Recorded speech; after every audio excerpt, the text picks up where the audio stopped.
কারণ ভাইয়েরা আসল লক্ষ্য করে দেখেন, কাফেরেরা কখনো চাই নাই যে ইসলাম আর কোরআন বিজয়ী হোক। ইসলাম বিজয়ী ধর্ম হিসেবে ওরা দেখতে চায় না, কোরআনটাকে বিজয়ী কিতাব হিসেবে ওরা দেখতে চায় না। মুসলমান জাতিরা মাথা উঁচু করে দাঁড়াক ওরা চায় না। আর আমরা বলতে চাই এই পৃথিবীর মধ্যে আগামী দিন হবে ইসলামের দিন। যারা বলেন ঠিক না ঠিক? যেমনি ভাবে প্রত্যেকটা দিনের পরে নতুন করে সূর্য উদিত হয়, ঠিক তেমনি ভাবে আমরা দেখতে পাচ্ছি আগামী বাংলার 56,000 বর্গ কিলোমিটারের ভিতরে যে সূর্যটা উদিত হবে সেই সূর্যের নাম ইসলাম। কথা বলেন ঠিক না? কথা বলেন ঠিক না ঠিক? তাহলে সেই ইসলামের বিজয়ী মিছিলে, কোরআনের বিজয়ীর মিছিলে, আল কোরআনের বিজয়ী মিছিলে যদি নবীর ইজ্জতের জন্য কখনো রাজপথে গিয়ে শরীরের তাজা রক্ত দিতে হয়, শরীরের তাজা রক্ত দিতে কারা কারা রাজি আছেন? হাত তোলা দেখান। রাজি আছেন ইনশাআল্লাহ? সবাই বলে না ইনশাআল্লাহ? আপনারা সবাই আমার সাথে আছেন না ইনশাআল্লাহ? আমাকে রেখে বাড়িতে যাইবেন কারা বলেন? হাত তোলা দেন। কেউ যাইবেন না? তো একটু আওয়াজ দিতে পারবেন তো ইনশাআল্লাহ? কথা বলেন না ইনশাআল্লাহ? কারণ ভাইরা, যেই দেশে যে জাতির যুবকেরা রক্ত দিতে জানে, ওই জাতির ইসলামের স্রোতকে বন্ধ করার সম্ভব কোন পৃথিবীর পরাশক্তি নাই। কথা বললেন না আপনারা? জোরে বলেন ঠিক না ঠিক? আপনারা দেখেছেন এই বিগত কয়েক সপ্তাহ আগে বাংলাদেশের একটা যুবক, আজকে আমাদের যুবকেরা টিকটকের মধ্যে যখন মত্ত, ইউটিউবে যখন মত্ত, যখন সিনেমার মধ্যে মত্ত, বেহালা অশ্লীল মডেলিং নারীদেরকে নিয়ে যুবকেরা যেখানে মত্ত, সেই সময় শহীদ উসমান হাদির মতো একটা যুবক, তরু তাজা 32 বছরের একটা যুবক রক্ত দিয়ে প্রমাণ করে দিয়েছে যে যুবকেরা কত ইসলাম প্রিয়, কোরআন প্রিয়। কথা বলে ঠিক না ঠিক? কারণ যুবকেরা যুগে যুগে ওরা রক্ত দিয়েছে ইসলামের জন্য। রক্ত দিলেও লাভ, বাঁচলেও লাভ। কথা বলেন ঠিক না? আর ওদের বলেন ঠিক না ঠিক? কারণ সত্যের পক্ষে লক্ষ্য জনতারা, সত্যের পক্ষে ওরা লড়াই করতেছে। আল্লাহ বলেন যারা সত্যের পক্ষে, হকের পক্ষে, যারা ইসলামের পক্ষে, এই সত্যটাকে প্রতিষ্ঠিত করার জন্য যারা সংগ্রাম করে, যারা শাহাদত বরণ করে, বিশ্ববাসী মানুষেরা তাকে অমর করে গ্রহণ করে। কথা বলেন ঠিক না বেঠি? তাহলে লক্ষ্য করে দেখেন আমরা কেমন যুবক হব। আজকে থেকে সিদ্ধান্ত নেন কেমন যুবক হবে।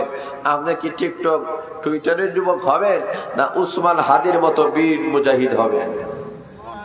আরো জোরে বলেন না আপনারা? আপনার নাম কি জানেন? ওর নাম জানেন? ওর নাম জানেন এবং কেউ নাই।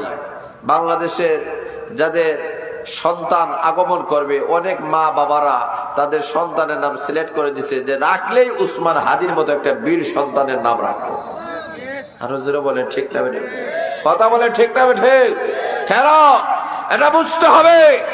তার কথাবার্তার মাধ্যমে আমরা বুঝতে পেরেছি উসমান হাদি শুধু লক্ষ্য করে দেখেন একজন মাদ্রাসার ছাত্র হয়ে ঢাকা বিশ্ববিদ্যালয়ে লেখাপড়া করে, ওনার বাবা একজন মাদ্রাসার আলিম হওয়ার কারণে ওনার সন্তান এমন বীর হয়েছে, গোটা বাংলাদেশের অবস্থার পরিবর্তন ঘটায় দিচ্ছে। কথা বলেন ঠিক না বেঠিক? তাহলে বুঝতে হবে একজন আলিমের সন্তান কেমন হয়, উনি বুঝাই দিচ্ছে। আর হুজুরে বলেন ঠিক না বেঠিক? তা আমরা বুঝতে পারি ঢাকা বিশ্ববিদ্যালয় থেকে শুধুমাত্র খারাপ মানুষ যে জন্ম নেয় এমন নয়, উসমান হাদির মতো যোগ শ্রেষ্ঠ বীরেরাও তৈরি হয়। আরো আসতে বলেন, কারণ মরণকে ভয় করছে। জোরে বলেন, মরণকে ভয় করছে?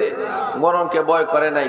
কেন ভয় করে নাই? কারণ ও জানে ইসলাম বলেছে যে মৃত্যু হচ্ছে মুমিনদের জন্য আল্লাহর পক্ষ থেকে হাদিয়া। সুবহানাল্লাহ বারিকা বলবেন? জোরে বলেন না সুবহানাল্লাহ? তাহলে লক্ষ্য করে দেখেন আল্লাহ রাব্বুল আলামিন এই পৃথিবীতে আল্লাহ মানব জাতিদেরকে কেন প্রেরণ করেছেন। আমি আপনাদের সামনে কোরআন শরীফের একখানা আয়াত তেলাওয়াত করেছি। এই আয়াতে মহান আল্লাহ রাব্বুল আলামিন বলেছেন যে আমি মহান আল্লাহ পৃথিবীর মধ্যে যদি তোমাদের থেকে রাষ্ট্রীয় ক্ষমতা আমি আল্লাহ দান করি, রাষ্ট্রীয় ক্ষমতা যদি আমি আল্লাহ দান করি, তখন সেই রাষ্ট্র নায়কের কি দায়িত্ব হবে এটা আল্লাহ রাব্বুল আলামিন বেশি জানেন। যার কারণে মহান আল্লাহ আমার তেলাওয়াতকৃত আয়াতের মধ্যে রাষ্ট্র নায়কের দায়িত্ব কর্তব্য সম্পর্কে আল্লাহ আলোচনা করেছে। সুবহানাল্লাহ নাই? হুজুর বলেন না সুবহানাল্লাহ। এখন মুসলমান লক্ষ্য করে দেখেন আল্লাহ রাব্বুল আলামিন আমার তেলাওয়াতকৃত আয়াতের মধ্যে মহান আল্লাহ রাব্বুল আলামিন উল্লেখ করে দিয়েছেন, ওগো নবীজি আমি আল্লাহ জানাইয়া দিলাম এই পৃথিবীর মধ্যে আমি আহকামুল হাকিমিন, কাউকে যদি রাষ্ট্রীয় ক্ষমতা আমি আল্লাহ দান করি, রাষ্ট্র নায়কের দায়িত্ব ৬০টা আল্লাহ রাব্বুল আলামিন উল্লেখ করে দিয়েছেন যে রাষ্ট্রের রাষ্ট্রনায়ক এই ৬০টা দায়িত্ব পালন করবে। আল্লাহ রাব্বুল আলামিন ঘোষণা করেছেন ওই রাষ্ট্রে কখনো অশান্তি থাকবে না। সেই রাষ্ট্রটা গোটা পৃথিবীর মধ্যে মডেল হয়ে যাবে। যারা বলেন সুবহানাল্লাহ। আল্লাহ রাব্বুল আলামিন উল্লেখ করে দিয়েছেন কারণ আমরা বললাম এই পৃথিবীর খলিফা আল্লাহ রাব্বুল আলামিন আদম আলাইহিস সালাতু ওয়াস সালামকে মহান আল্লাহ এই দুনিয়ার মধ্যে মহান আল্লাহ প্রেরণ করার পরে আল্লাহ রাব্বুল আলামিন ঘোষণা করেছেন, ওরে দুনিয়ার মানুষেরা যাও, আমি আল্লাহ তোমাদেরকে এমনি এমনি প্রেরণ করি নাই। ইন্নী জাইলুন ফিল আরদি খলিফা, আমি আল্লাহ তোমাদেরকে এই দুনিয়ার প্রতিনিধি বানাতে চান। দূরে সরে বলেন আমরা প্রতিনিধি কার? আরো জোরে বলেন কার? ভাইরা লক্ষ্য করে দেখেন আল্লাহ রাব্বুল আলামিন প্রতিনিধি আমরা, আল্লাহ রাব্বুল আলামিন যা প্রতিনিধি আমরা করলাম ওই মহান আল্লাহর ক্ষমতা, ওই মহান আল্লাহর পাওয়ার কতটুকু আমাদের জানা দরকার। কারণ বিগত যে একটা দিন চলে গিয়েছিল ওই দিনের সকাল থেকে নিয়ে সন্ধ্যা পর্যন্ত সূর্যের আলো আপনারা সবাই দেখছেন? কথা বলেন না ভাই, আপনারা কেউ দেখছেননি ভাই? আচ্ছা আপনারা যারা দাঁড়াই আছেন আপনারা দেখছেননি? আচ্ছা এখানে কি জায়গা নাই? যারা দাঁড়াই আছেন মেহেরবানি পূর্বক, আমার অত্যন্ত মহাব্বতের ভাই, আপনারাও বসিয়ে পড়ুন ইনশাল্লাহ। মেহেরবানি পূর্বক আপনারা বসিয়ে পড়ুন, যারা দাঁড়াই আছেন মেহেরবানি পূর্বক বসিয়ে পড়ুন, বসিয়ে পড়ুন ইনশাল্লাহ। আল্লাহ রাব্বুল আলামিন দিয়ে বলেন ওই যে গতকাল আকাশের মধ্যে সূর্য উদিত হলো কিন্তু সূর্যের আলো দেখা গেল না।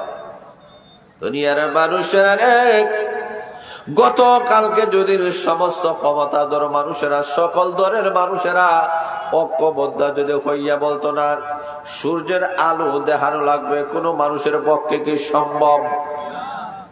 আরো যারা বলেন ওখানে ক্ষমতা চলে, বাতাসে ক্ষমতা চলে, জমিনে ক্ষমতা চলে, সাগরে ক্ষমতা চলে। আরো জোরে বলেন আল্লাহ রাব্বুল আলামিন বলে দিয়েছেন দুনিয়ার মানুষেরা আমি আল্লাহ রাব্বুল আলামিন সূর্যের আলো দেই, কোনদিন সূর্যের আলো দিব, কোনদিন আলো দিব না। তোমাদের এমন কোনো ক্ষমতা নাই, এমন কোনো পাওয়ারিটি নাই। অথবা বাংলাদেশের কোনো মানুষ কি রাস্তার মধ্যে নেমে পড়েছে, আন্দোলন করেছে, বাস সরকারের কাছে সরকার যাহা পানা অথবা কোন দলের কাছে আজকের দিনে সূর্য উদিত কোনো আলো হয় না কেন? কোনো আনন্দ, কোনো মিছিল হয়েছে? আরো জোরে বলেন হয়েছে নি? কেন হয় নাই? কারণ সূর্য কোন মানুষের ক্ষমতার ভিতরে নাই।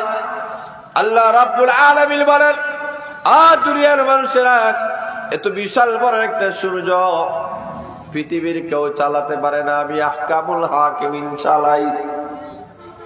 কে চালান? জোরে বলেন والشمس تجري لمستقر لها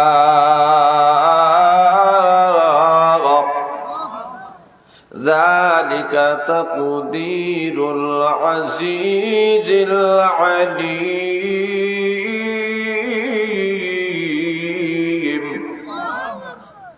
আল্লাহ রাব্বুল আলামিন বলেন, বান্দা বান্দীরা, এত বিশাল বড় একটা সূর্যটা তোমরা চালানোর মতো ক্ষমতা নাই। ওই সূর্যের পার দেওয়ার মতো দুনিয়ার কোনো মানুষের ক্ষমতা নাই। আমি আহকামুল হাকিমিনের ক্ষমতা। অতএব ও দুনিয়ার মানুষেরা, আমি মহান আল্লাহ রাব্বুল আলামিন এই পৃথিবীতে তোমাদেরকে আমি আল্লাহ প্রেরণ করেছি। কেন প্রেরণ করলাম? ইল্লি জাইলু ফিল আরদি খলিফা, তোমরা এই দুনিয়ার প্রতিনিধিত্ব করবে। কার করবে? আমি আহকামুল হাকিমের প্রতিনিধিত্ব করবে। এই কারণে আল্লাহ রাব্বুল আলামিন বলেন, ও দুনিয়ার মানুষেরা, এই পৃথিবীর ইমামুল্লাহের কাউকে যদি আমি রাষ্ট্রীয় ক্ষমতা আমি আল্লাহ দান করি, ওই রাষ্ট্রনায়কের দায়িত্ব হবে 4টা। আল্লাহ রাব্বুল আলামিন ধারাবাহিকভাবে আলোচনা করেছেন। কারণ সমাজ থেকে, রাষ্ট্র থেকে যদি চুরি বন্ধ করতে হয়, জিনা বন্ধ করতে হয়, হাইজ্যাক যদি বন্ধ করতে হয়, রাষ্ট্র থেকে যদি দুর্নীতি বন্ধ করতে হয়, চাঁদাবাজি, বোমাবাজি এবং মানুষদেরকে হত্যা করা যদি বন্ধ করতে হয়, তাহলে লক্ষ্য করে দেখেন আল্লাহর কোরআন ছাড়া বাস্তবায়ন করা কখনো সম্ভব নয়। এই কারণে আল্লাহ রাব্বুল আলামিন বলেছেন, আমি মহান আল্লাহ, রাষ্ট্রীয় ক্ষমতা আমি আল্লাহ যখন দান করব, ওই রাষ্ট্রনায়কের প্রথম দায়িত্ব হলো আকামুস সালাহ। ওই রাষ্ট্রনায়কের প্রথম দায়িত্ব হলো নামাজ প্রতিষ্ঠা করবে। 2 নম্বর হলো ওয়া আতাউজ যাকাত। আল্লাহ বলেন 2 নম্বর হলো যাকাত প্রতিষ্ঠা করবে, যাকাত উসুল করবে। কথা বলেন ঠিক না বেঠিক? 3 নম্বর হলো ওয়া আমানু বিল মা'রুফ। আল্লাহ রাব্বুল আলামিন বলেন 3 নম্বর দায়িত্ব হলো নেক কাজের, কল্যাণমূলক কাজের মানুষদেরকে আহ্বান করতে হবে। ওয়া নাহাউ আনিল মুনকার, এবং অকল্যাণ অবৈধ কাজ থেকে মানুষদেরকে বিরত রাখবে, অবৈধ অশ্লীল কাজ থেকে মানুষদেরকে বিরত রাখবে। আল্লাহ রাব্বুল আলামিন রাষ্ট্রনায়কের 4টা দায়িত্ব দিয়েছেন। এখন মুসলমানরা লক্ষ্য করে দেখেন, আমরা মনে করি রাষ্ট্রীয় দায়িত্ব যখন আমরা পালন করব, রাষ্ট্রীয় দায়িত্ব পালন করার পরে আমরা মনে করি অনেক কিছু করব। কি করব? রেপ বাহিনী তৈরি করতে হবে, পুলিশ তৈরি করতে হবে। জোরে বলে ঠিক না বেঠিক? এই রাষ্ট্রটাকে রক্ষা করার জন্য, মানুষের আইন শৃঙ্খলা রক্ষা করার জন্য পুলিশ ছাড়া হবে না। কারণ ট্রাফিক পুলিশের দরকার আছে। জোরে বলে ঠিক না বেঠিক? ডিবি পুলিশের দরকার আছে। বিভিন্ন বাহিনীগুলো আমরা তৈরি করি, ওদের পিছনে আমরা লক্ষ লক্ষ কোটি কোটি টাকা গুলা আমরা খরচ করি। আল্লাহ রাব্বুল আলামিন ডাক দিয়ে বলতেছেন, দুনিয়ার মানুষেরা, আমি আল্লাহ যদি রাষ্ট্রীয় ক্ষমতা তোমাদেরকে দান করি, তাহলে তোমরা 4 দফা কাজ করবা। এই 4টা কাজ করবা, তোমাদের দেশে কোনো অশান্তি থাকবে না, চোর থাকবে না, ডাকাত থাকবে না, জিনাখোর থাকবে না, মদখোর থাকবে না, গাঁজাখোর থাকবে না।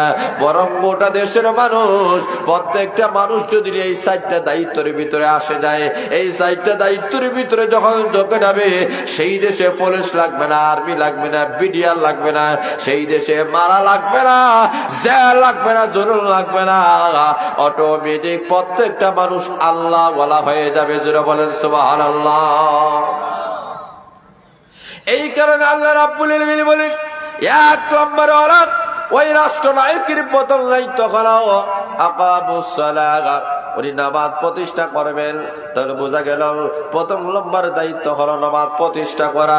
নামাজ প্রতিষ্ঠা করা ছাড়া কখনো দেশে শান্তি ফিরে আসতে পারে না। আজকে আমরা দেখেছি বাংলাদেশের 54 বৎসর, বাংলাদেশের স্বাধীনতার পর থেকে শুরু করে 54 বৎসর হয়ে গেছে, এই পর্যন্ত বাংলাদেশের বিচার ব্যবস্থা এখনো ঠিক হয় নাই। হুজুরা বলেন ঠিক না বেঠিক? আইন ব্যবস্থা ঠিক হয়েছে? আর হুজুরা বলেন ঠিক হয়েছে না? বাংলাদেশের কোনো অবস্থা এখনো সুন্দর হয় নাই, ভালো হয় নাই। কেন? আমাদের দেশে আইনমন্ত্রী আছেন কি নাই? আর হুজুরা আছে কি নাই? পররাষ্ট্রমন্ত্রী, পররাষ্ট্র উপদেষ্টা আছেন কি নাই? আইন উপদেষ্টা আছেন, পররাষ্ট্র উপদেষ্টা আছেন। জোরে বলেন ঠিক না বেঠিক? স্বরাষ্ট্র উপদেষ্টা আছেন কি নাই? আর হুজুরা আছে কি নাই? বাংলাদেশের প্রত্যেকটি ডিপার্টমেন্টে আমাদের উপদেষ্টা গুলা রয়েছেন, কিন্তু দেখা যায় কোন জায়গার মধ্যে আজকে মানুষের জান এবং মালের নিরাপত্তা নাই, নারীদের সতীত্বের কোনো হেফাজত নাই, যথায় তথায় নারীরা দর্শিতা হয়। কথা বলেন ঠিক না বেঠিক? আরো জোরে বলেন ঠিক না বেঠিক?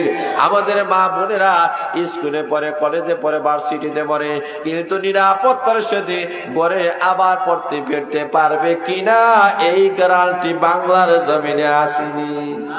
আরো জোরে আসেনি। কেন লক্ষ্য করে দেখেন, ওই পত্রিকা খুললে দেখা যায়, সোশ্যাল মিডিয়ার মধ্যে আপনারা দেখেছেন, ওই স্কুল ছাত্রীরা, কলেজ ভার্সিটির ছাত্রীরা কলেজ থেকে লেখাপড়া করে আসতেছে, রাস্তার মধ্যে যুবকেরা তাদেরকে ধরে গণধর্ষণ করা শুরু করে দিয়েছে। কথা বলেন ঠিক না বেঠিক? যেই দেশে একজন ছাত্রী নিরাপত্তার সঙ্গে তার ভার্সিটি থেকে ফিরতে পারে না, তার কলেজ থেকে ফিরতে পারে না, তার স্কুল থেকে ফিরতে পারে না, এই দেশে মা বাবারা কত চিন্তিত, কত টেনশনের মধ্যে রয়েছিল মা আর বাবারা। কলিজার টুকরা যুবতী মেয়েটাকে, যুবতী বোনটাকে ঘর থেকে দেয়, কিন্তু নিরাপত্তার সাথে শিক্ষা গ্রহণ করে আবার করে ফিরতে পারে না, কারণ নারীর হেফাজত নাই। কথা বলেন ঠিক না বেঠিক? আজকে নারীদের নিরাপত্তা নাই। আজকে একটা যুবক ঘর থেকে বাইরে হইবে, আবার নিরাপত্তার সাথে ঘরে ফিরবে, এমন কোন গ্যারান্টি আছে? আছে কি নেই? এখন শুনবায়রা লক্ষ্য করে দেখেন, কেন নাই? তার কারণ হলো নামাজ প্রতিষ্ঠা করা হয় নাই। যারা বলে ঠিক না বেঠিক? আমাদের দেশের রাষ্ট্রনায়ক এক নম্বর হলো নিজে নামাজ পড়তে হবে। শুধুমাত্র নিজের নামাজ পড়লে হবে না, এই রাষ্ট্রের সরকারি ঊর্ধ্বতম ক্ষমতা, ঊর্ধ্বতম কর্মকর্তা থেকে শুরু করে নিম্নমানের কর্মকর্তা, সকল শ্রেণীর মানুষেরা যদি একসাথে নামাজ পড়ে, এই দেশে চুরি হবে না, জিনা হবে না, মানুষ রাস্তাঘাটে হত্যা করা হবে না, প্রত্যেকটা মানুষের জান এবং মাল অটোমেটিক নিরাপত্তা হয়ে যাবে। যারা বলেন ঠিক না ঠিক? এই জন্য আল্লাহ রাব্বুল আলামিন বলেছেন, এক নম্বর দায়িত্ব হলো নামাজ প্রতিষ্ঠা করা। একটা হলো নামাজ পড়া, আরেকটা হলো নামাজ প্রতিষ্ঠা করা। জোরে বলেন ঠিক না বেঠিক? কয়েকজনে মিলে যদি করা হয়, এই জিনিসটাকে পড়া বলা হয়, কিন্তু প্রতিষ্ঠা বলা হয় না। আর দেশের সব শ্রেণীর মানুষেরা যদি নামাজ পড়ে, এটাকে প্রতিষ্ঠা বলা হয়। আমরা নামাজ পড়ি, লক্ষ্য করে দেখেন, মসজিদে গেলে দেখবেন ইমাম সাহেব, মুয়াজ্জিন সাহেব আর কিছু মুসল্লিরা ছাড়া আর বোঝা যায় কারণ নামাজ পড়ার কোনো গুরুত্ব নাই। আছে কি নাই? কথা বলে আছে কি নেই? অথচ লক্ষ্য করে দেখেন, সর্বস্তরের মানুষেরা নামাজ পড়ার দরকার আছে কি নাই? যারা বলে আছে কি নাই? এখন লক্ষ্য করে দেখেন, আমি যে প্রশ্ন করে বলেন তো দেখি, আজকে এসে আল্লাহ জামাতের সাথে অথবা একা একা পড়েছেন, সবাই কি নামাজ কি জামাতের সাথে অথবা একা একা পড়ে এসেছেন? আমি যে প্রশ্ন আপনাদেরকে করি, আমি এই প্রশ্নের জবাবে অনেকেই বলবেন, হুজুর পড়তে পারি নাই কেন? বলে ব্যবসা, জমজমাট ব্যবসা, আজকেই তো ব্যবসা। জোরে বলেন ঠিক না বেঠিক? আরো জোরে বলেন। তাহলে লক্ষ্য করে দেখেন, আমরা ব্যবসার মাধ্যমে ব্যবসা করি, কিন্তু অনেকেই আছেন নামাজ পড়েন না। কথা বলেন ঠিক না বেঠিক? অথচ আল্লাহ রাহমাতুল আলামিন ব্যবসায়ী সম্পর্কে আল্লাহ নবী আলোচনা করে দিয়েছেন, ও দুনিয়ার মানুষেরা, আতাজিরু সাদুকুল আমিন। আল্লাহ নবী বলেন, যদি কোনো ব্যবসায়ী কল, ওই ব্যবসায়ী যদি দুইটা শর্তে ব্যবসা করতে পারেন, এক নম্বর হলো সত্যবাদীদের সাথে যদি ব্যবসা করতে পারেন, দুই নম্বর হলো আমানতদারিতার সাথে যদি উনি ব্যবসা করতে পারেন। আল্লাহ রাসূল বলেন, ব্যবসার মধ্যে দুইটা জিনিস গুরুত্বপূর্ণ, একটা হলো সত্যবাদী। জোরে বলেন ঠিক না বেঠিক? সত্যবাদীদের সাথে যদি ব্যবসা করতে পারেন, দুই নম্বর হলো আমানতের সাথে যদি ব্যবসা করতে পারেন, আল্লাহ রাসূল বলেন, ওই ব্যবসায়ীরা কিয়ামতের কঠিন ময়দানে নবীদের সঙ্গে তাদের হাসর হয়ে যাবে। ব্যবসায়ীদের দাম আছে কি নাই? কথা বলেন আছে কি নাই? যদি শর্ত সাপেক্ষে ব্যবসা করতে পারেন তাহলে লক্ষ্য করে দেখেন আমরা দুনিয়ার শুধু লাভ আর লাভ তুকাই, লাভের লাভ লাভের লাভ। কথা বলে ঠিক না বেঠিক? খালি লাভ তুকাই। দেখবেন হাসরের ময়দানে একটা লোককে আল্লাহ জিজ্ঞেস করবে, যাও মানে শুনছিলাম একটা গল্পের গল্প, যে শুনছিলাম যে গল্পটা হলো এমন যারা দুনিয়াতে খালি লাভের লাভ তুকায়। হাসরের ময়দানে একটা লোককে আল্লাহ বলবেন যে তোমার নেকি আর বদবিয়া সমান হয়ে গেছে, তুমি জান্নাতে যাইবা না জাহান্নামে যাইবা, তুমি বলো। তখন লোকটা তো দুনিয়াতে খালি লাভের লাভ ঠুকাইছে, নামাজ রোজা কিছুই করে নেই। লোকটা বলবে আল্লাহ জান্নাতও বুঝি না জাহান্নামও বুঝি না, যেই জায়গায় গেলে 2 টাকা লাভ হইব ওই জায়গায় হাঁটায় দেয়। এমন কিছু লোক আছে কিনা?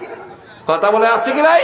শুধু লাভের লাভ। কলা বিক্রি করতেছে, হয় আলি রে আলি, আলি রে আলি, হয় কয়টা এলি, হয় 3টা এলি। আপনাদের এলাকা কলা কয়টা এলি? আচ্ছা মাশাআল্লাহ, আপনারা আমার সাথে আছেন তো ইনশাআল্লাহ। এখন 4টায় হালি। এখন জিজ্ঞেস করে, আচ্ছা ভাই তাহলে আপনি 3টায় হালি দেন করো, 4টায় না দিবেন? বলে আমার মাথা ঠিক নাই। আল্লাহ তাআলা মাথা ঠিক নাই, তাহলে দয়া করে একবার 5টায় হালি দেন। কথা বলেন ঠিক না? এখন লোকটা ডাক হবে, ভাই এ তো খারাপ হইছে না। এমন লোক আছে কি নাই? কথা বলে আছে কি নাই? অতএব ব্যবসাটা একটা আমানতদারিতা, সত্যবাদিতার সাথে। আমাদের সমাজে অনেক ব্যবসায়ী আছে, ব্যবসা করেন ওই এই যে যেই দরে আনছে ওই দরে আপনারা বিক্রি করছে, এর পরেও এই যে কথাটা বলছে আসলে এই দরে সে খরিদ করে নাই। দূরে বলে ঠিক না বেঠিক? কিন্তু ব্যবসা করতে গিয়ে অনেক সময় বলে হুজুর মনে কষ্ট নিবেন না, যেই দরে আনছে ওই দরে বিক্রি করতেছে, শুধু মালটাই সেল দিচ্ছি, কোনো লাভ নাই। আল্লাহ রসুল বলেন এমন মিথ্যাবাদী ব্যবসায়ী আস্থা জিন্দেগি ব্যবসা করবে, তার ভাগ্যের পরিবর্তন ঘটবে না। কথা বলে ঠিক না বেঠিক? আর সত্যবাদী একজন ব্যবসায়ী যদি হন, সত্যকার অর্থে একজন ব্যবসায়ী হয়, আমি বলি এই কথা বলার কি দরকার আছে? কোন কাস্টমারে কি বলে ভাই যেই দরে আনছেন এই দরে আমাকে বিক্রি করতে হবে, এই কথা তো কোনো কাস্টমারে বলে না। যেটা বলে ঠিক না বেঠিক?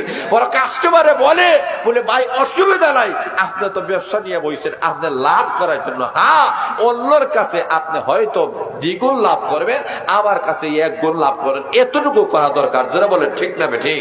তাহলে বুঝবেন যে ব্যবসায়ী এই কথাটা বলে যেই দামে খরিদ করছি ওই দামে বিক্রি করতেছি, এমন ব্যবসা করার চাইতে ঘরে বসিয়ে থাকাই ভালো। কথা বলে ঠিক না বেঠিক? এমন ব্যবসা করে কি লাভ হইতো? লাভ যদি হয় না তা আপনার ছেলে মেয়ে স্ত্রী পুত্র কই যাবে? খার দরবারে যাবে, খেয়ে তাদেরকে খাওয়াবে, কিন্তু আপনি লাভ করবেন। কথা বলে ঠিক না বেঠিক? সত্যবাদীদের সাথে লাভ করবেন, আমানতদারিতার সাথে লাভ করবেন। ব্যবসার মধ্যে কখনো সিন্ডিকেট করা যাবে না। ব্যবসাকে সিন্ডিকেট করা যাবে না, জনগণকে ধোঁকা দেওয়া যাবে না, জনগণকে বিভ্রান্তির মধ্যে কষ্টের মধ্যে পালানো যাবে না। যারা বলে ঠিক না বেঠিক? আজকে আমাদের সমাজে দেখবেন ব্যবসা বাণিজ্যের মধ্যে দেখবেন এমন কোন খাবার নাই যে খাবারের মধ্যে ফরমালিন নাই। যেটা বলে ঠিক না বেঠিক? আজকে দেখবেন বাংলাদেশে অন্যান্য দেশে দেখেন না, যারা লন্ডন আমেরিকা জার্মান জাপান থেকে আসে, ওদের দেশে আপনি যান, ওরা টেকসই মজবুত থাকে, ওদের শরীরে টনটনা শরীর। যেটা বলে ঠিক না বেঠিক? 60 বছর 50 বছরের একজন লন্ডন আমেরিকা থেকে উনি আইছেন, ওনার শরীরের দিকে তাকাইলে দেখা যায় 40 বছরের যুবক। কথা বলে ঠিক না বেঠিক? বোঝা যায় বিয়ে আর একটা করাইয়ে দেওয়া যাবে।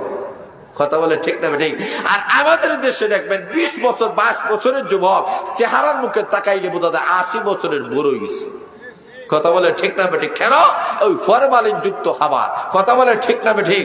ওই খাবারে ভেজাল আছে, ওই ভেজাল খাবার খাইয়া তার ডায়াবেটিস বাড়ছে, হাই প্রেসার বাড়ছে। কথা বলে ঠিক না বেঠিক? আজকে আমাদের সমাজে দেখবেন যুব সমাজরা, অধিকাংশ যুবকেরা আজকে মারা যাচ্ছে, হার্ট স্ট্রোক করে, ব্রেন স্ট্রোক করে, বিভিন্ন ভাবে যুবকেরা মারা যায়। কেন মারা যায়? কথা বলে ঠিক না বেঠিক? কেন? ওরা ডিপ্রেশনে ভুগতেছে। কেন ওরা ডিপ্রেশনে ভুগতেছে? ওরা চিন্তা করে, ওরা কি দুনিয়া নিয়ে চিন্তা করে, দুনিয়ার উন্নতি হতে চায়, দুনিয়া স্টাবলিশ হতে পায়, দুনিয়ার উন্নতি সে চায়। আর যেই মানুষ করে আখিরাতের উন্নতি চায় সে স্ট্রোক করে না, সে দুশ্চিন্তা থাকে না, ডিপ্রেশনে থাকে না, কারণ তার সাথে রয়েছেন মহান আল্লাহ। যারা বলে ঠিক না বেঠিক? দেখবেন যারা 5 বেলা নামাজ পড়ে এদের কোনো টেনশন আছে? আছে? কেন? ওরা নামাজ পড়ে চায় কার কাছে? জোরে বলে কার কাছে? এই কারণে আল্লাহ রাব্বুল আলামিন বলেন নামাজ প্রতিষ্ঠা করো। নামাজ যদি প্রতিষ্ঠা হয়ে যায়, আল্লাহ রাব্বুল আলামিন উল্লেখ করে দিয়েছেন রাষ্ট্রনায়কের দায়িত্ব হলো সবাই নামাজ পড়ো। যখন ইসলামী রাষ্ট্র কায়েম হয়ে যাবে, রাষ্ট্রনায়ক ঘোষণা করবেন নামাজের টাইমে চাকরি চলবে না, ব্যবসা চলবে না, বন্ধ। জোরে বলেন ঠিক না ঠিক? এখন আপনারা গেলে দেখবেন মক্কাতুল মুকাররমা খানায়ে কাবার সঙ্গে যেই প্রতিষ্ঠানগুলো আছে, আপনারা গেলে দেখবেন যারা হজ করেছেন, যারা উমরা করেছেন, দেখবেন কিভাবে লক্ষ্য করে দেখেন আদাল হয়ে গেছে আর দোকান বাট নাই। জোরে বলে ঠিক না বেঠিক? যার যে দোকান যে অবস্থায় আছে ওই অবস্থায় রেখে তারা নামাজের মধ্যে দাঁড়ায় গিয়েছে, কারণ তারা বিশ্বাস করে এই দোকান আমাকে খাওয়ায় না, আমাকে খাওয়ান খেয়ে। আরো জোরে বলেন লাখে। এই কারণে লক্ষ্য করে দেখেন যারা মনে করেন আমি চাকরি করি, আমার চাকরি কারণে আমার ফ্যামিলি বাঁচতেছে, এটা ভুল ধারণা। যেই মানুষগুলো চাকরি করেন না তাদেরকে খাওয়ান খেয়ে। আরো জোরে বলেন কে? যেই মানুষ মনে করেন আমি ব্যবসায়ী যদি না পাই, ব্যবসা যদি আমি না করি আমার ফ্যামিলি উপবাস থাকবে, কে তাদেরকে খাওয়াইবে? আমি বলতে চাই ও ভাইরা, যারা ব্যবসায়ী নাই তাদেরকে খাওয়ান খেয়ে। আরো জোরে বলে খেয়ে। অতএব ব্যবসা করবেন কোনো অসুবিধা নাই, চাকরি করবেন কোনো অসুবিধা নাই। ইসলামী রাষ্ট্র কায়েম হয়ে গেলে উনি আইন করবেন নামাজের টাইমে সব কাজ বিরতি। জোরে বলেন ঠিক না বেঠিক? জোহরের আজান হয়ে গেছে আর কাজ করতে পারবা না, পুলিশ বাহিনীরা নামাজ পড়ো, আর্মি বাহিনীরা নামাজ পড়ো, বিডিআর বাহিনীরা নামাজ পড়ো, র্যাব বাহিনীরা নামাজ পড়ো। আপনি ব্যবসায়ী নামাজ পড়েন, আপনি চাকরিজীবী নামাজ পড়েন, আপনি যে কোনো পেশায় মানুষ হন না কেন, আপনি গাড়ি চালান যেখানে আদান ওই জায়গায় নামাজ। জোরে বলেন ঠিক না বেঠিক? এইভাবে সর্বস্তরের সব জনগণ যদি নামাজি হয়ে যায়, ঘরের প্রত্যেকটা ফ্যামিলির মানুষেরা যদি নামাজি হয়ে যায়, এই ঘরে কখনো অশান্তি হবে না, দুর্নীতি হবে না। আজকে আমাদের ঘরের মহিলারা নামাজি হওয়ার দরকার আছে কি নাই? আজকে আমাদের মা বোনেরা, আমাদের ছেলে মেয়েরা, ওদেরকে নামাজি বানাতে হবে। এই কারণে আল্লাহ বলেন রাষ্ট্রনায়কের প্রথম দায়িত্ব হলো নামাজ প্রতিষ্ঠা করা। ওরে দুনিয়ার মানুষেরা, নামাজ যদি প্রতিষ্ঠা হয়ে যায় সমাজে কোনো দুর্নীতি থাকবে না, অশ্লীল কার্যকলাপ থাকবে না। কারণ আল্লাহ রাব্বুল আলামিন উল্লেখ করে দিয়েছেন ইন্নাস সালাতা তানহা আনিল ফাহশাই ওয়াল মুনকার। আল্লাহ রাব্বুল আলামিন উল্লেখ করে দিয়েছেন নিশ্চয়ই নামাজি বান্দা বান্দীদেরকে সকল ধরনের অশ্লীল, অবৈধ এবং বেহায়াপনা এবং অবৈধ নাজায়েজ কাজ থেকে বিরত রাখে। জোরে বলেন সুবহানাল্লাহ। আল্লাহ বলেছেন নামাজ, নিশ্চয়ই নামাজকে সকল ধরনের অশ্লীল, বেহায়াপনা, অবৈধ কাজ থেকে বিরত রাখেন। জোরে বলেন সুবহানাল্লাহ।